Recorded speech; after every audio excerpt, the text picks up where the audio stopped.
So real quick, I'm going to do a review of my Freedomsmith aluminum flat face tactical trigger with an integral over travel stop for my XD9. Now this is really an XD40 tactical frame running a Gen 1 HS 2000 9mm slide with a Barstow barrel and Springer comp. Some other odds and ends here and there.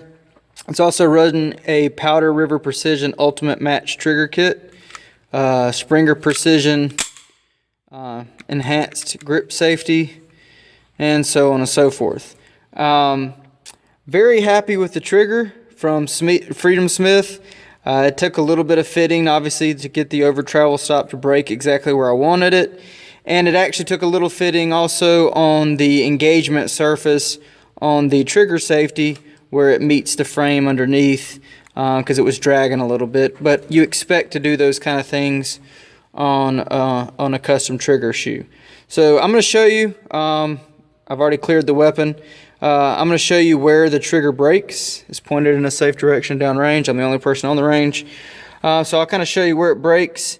I just naturally kind of put my finger where it wants to go. I don't have any issues with where the trigger safety bar is. I would, if I was going to give constructive criticism, I would move that pivot point down a little lower, or not lower, I'm sorry, up a little higher, so that if you did want to grab higher on the trigger, you'd make sure you'd get enough of your finger on that bar.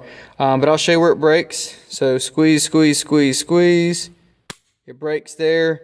There's a tiny little bit. It breaks about right there, and then you've got a little over travel. I want some over travel. I don't want to be pushing into the frame. Let's see if I can get a good angle where you can see it break. I know it's not going to focus perfectly, but squeeze, squeeze, squeeze, squeeze, squeeze.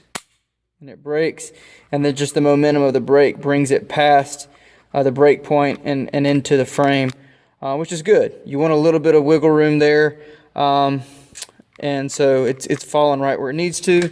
The trigger feels good. It's wide. I like that. It's kind of spreading the pounds per square inch across the face of the trigger, which makes it feel a little lighter, a little crisper. I like where my finger indexes.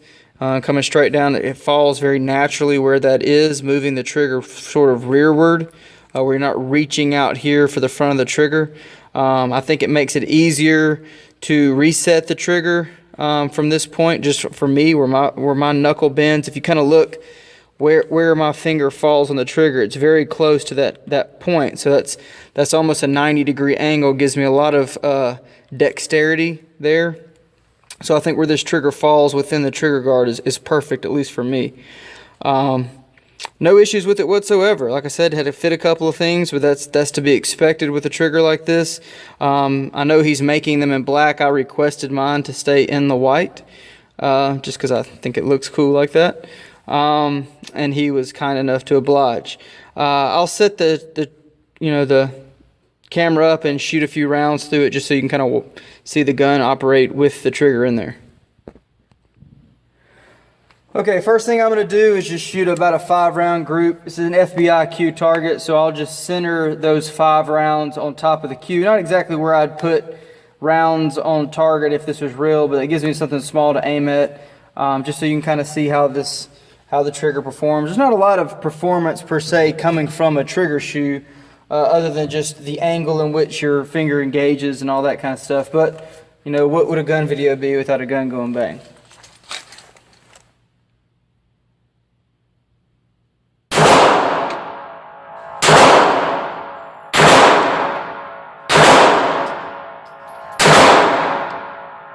All right, 5-round group on the FBIQ at 10 feet. Stacked in there pretty well. I could get tighter than that if I was really trying, but that's good enough for what we're doing here. I'm going to run it back out there to that distance, and we'll shoot a little bit on the shot clock and wrap it up. All right, we're back at the same distance. To try to adjust the camera angle a little bit, hopefully to show this. I'm going to shoot 1 round from the holster. I'm running that same weapon you saw, obviously out of a Black Hawk Serpa level 2 retention holster, running it about 10, 11 feet. And I'll just do one round per draw from the holster on a shot clock with a random start. No par time, it's just gonna read the times as they come.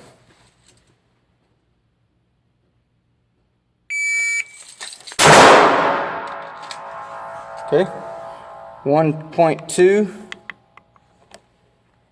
I'm starting with my hands off the weapon.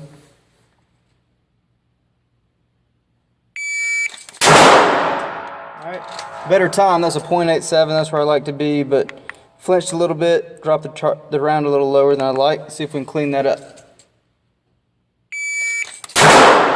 There we go, much better shot, .85 on the time.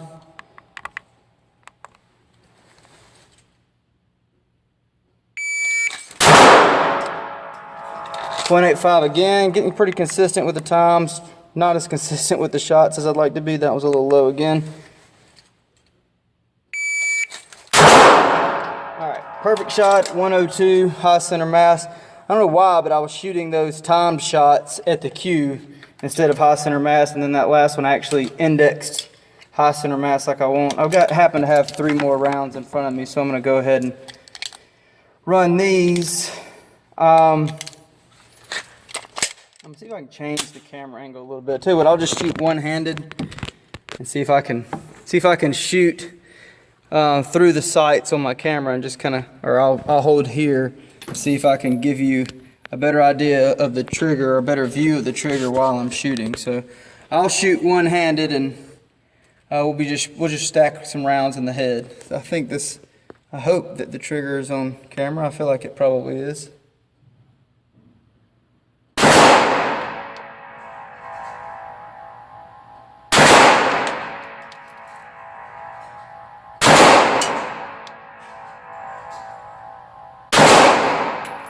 Alright, there's those 4 rounds. Hopefully you got the trigger on there. Group was fun for shooting through the camera or around the camera. So anyway, once again, very happy with the Freedomsmith trigger. It's one of those parts, and as you can tell, there's a lot of stuff on this weapon. It's clear, there's nothing in the magazine. A lot of stuff going on with this weapon. There's about two parts on the entire gun that are stock.